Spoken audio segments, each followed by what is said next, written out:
কারা করছে, কারা গেছে, নিঃসন্দেহে কন্ডেম করেছেন স্বয়ং প্রধানমন্ত্রী, যে ভাষায় করেছেন এবং যে যে স্টেপস নিয়েছেন, এর পূর্বে কখনো এই ধরনের স্টেপস কোনো সরকার রাজ্যে বা কেন্দ্রে যারা যারা যখন ছিলেন তারা কখনোই নেননি। যখন ইমার্জ করছে আমাদের দেশ গ্লোবালি, ইকোনমিক্যালি, অর্থনীতিতে, ডিফেন্সে, সেই সময় রাষ্ট্রবিরোধী শক্তি, দেশদ্রোহীরা, দেশ বিরোধী শক্তি এবং আন্তর্জাতিক শক্তি, কারণ আমরা তো অজানা নয় যে আমাদের এই ভারত ভূমিতে কি হয়নি, আমাদের এই সাউথ ইস্ট এশিয়াতে কি হয়নি, সে সমস্ত চক্রান্ত, ষড়যন্ত্র বা ঘটনা আমরা নিশ্চয়ই কেউ ভুলে যায়নি। সেই ধরনের ঘটনাই ঘটানোর চেষ্টা করছে। আন্তর্জাতিক ক্ষেত্রে অর্থ ফান্ডিং হচ্ছে, মধ্যপ্রাচ্য থেকে হচ্ছে, পাশ্চাত্য থেকে হচ্ছে, নেবারিং কান্ট্রিগুলো থেকে হচ্ছে, এবং এখানে সেভাবেই তারা কাজ করছে। কারা গেছে? মনে করুন আমার রাজ্য, আমাদের রাজ্য পশ্চিমবাংলা, পশ্চিমবাংলায় মনে করুন এখানে 10 মার্কস পাবে না তারা সমস্ত MDMS করেছে, এবং সেটা ডাক্তাররা চ্যালেঞ্জ করে বলেওছে যে ওরা পরীক্ষায় বসলে 10 নম্বর পাবে না 100।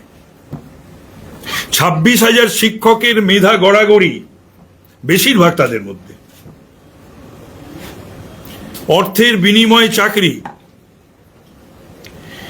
7 বার, একবার নয়, দুবার নয়, 3 বার নয়, 7 বার পশ্চিমবঙ্গ সরকার, গত সরকার থাকাকালীন পেপার লিক হয়েছে, কোয়েশ্চেন পেপার লিক হয়েছে, খুবই দুর্ভাগ্যজনক ঘটনা।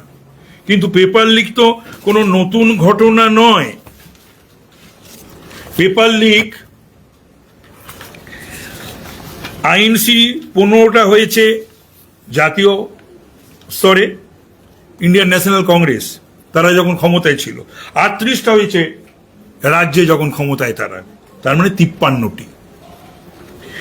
টিএমসি 7টা, আমি আগেই বলেছি রাজ্যে, এআইএডিএমকে 7টা রাজ্যে, বিজেডি ওড়িশায় 6টা রাজ্যে, আপ পাঞ্জাব, দিল্লি 6টা রাজ্যে, এসপি উত্তরপ্রদেশে 3টে রাজ্যে, এনপিএফ নাগাল্যান্ডে 3টে রাজ্যে, জেডিইউ আরজেডি 2টো রাজ্যে, বিআরএস তেলেঙ্গানা 2টো রাজ্যে, এসকেএম সিকিম 2টো রাজ্যে, সিপিআইএম ওয়েস্ট বেঙ্গল 2টো রাজ্যে, জেএমএম কংগ্রেস 2টো রাজ্যে, ডিএমকে 2টো রাজ্যে, টিডিপি অন্ধ্র 1টি রাজ্যে, এনপিপি মেঘালয় 1টি রাজ্যে, এমএনএফ মিজোরাম 1টি রাজ্যে, ইউনাইটেড ফ্রন্ট কোয়ালিশন 1টি ন্যাশনালে 1টি, টোটালও 1টি, দান নাগাল্যান্ড 1টি রাজ্যে, দিল্লি প্রেসিডেন্টস রুলেও 1টি রাজ্যে।